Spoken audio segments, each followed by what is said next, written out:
এখান থেকে আমরা এই যে জায়গাটা গ্যাপ, যেটাকে আমরা একটা লুপ তৈরি করেছি 11টা চেন দিয়ে, সেই লুপে তার আগ পর্যন্ত আমি এই জায়গাটাতে ব্যাক লুপে কাজ করব। এখন আমি পুরোটা চেন নিয়ে সিঙ্গেল ক্রোশেট করব। জিনিসটা এরকম হবে দেখতে। 1 2 3 4 5 6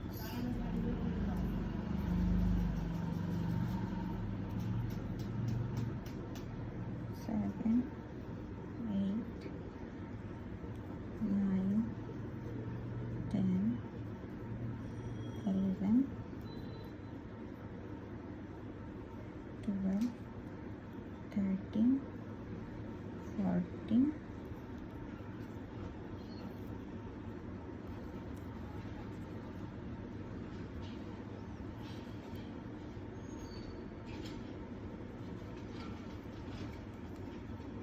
আমরা 14টা সিঙ্গেল ক্রোশেট করেছি। আর এই যে জায়গাটা, এই জায়গাটা এরকম হয়েই থাকবে, এই যে এরকম দেখতে এরকম হবে।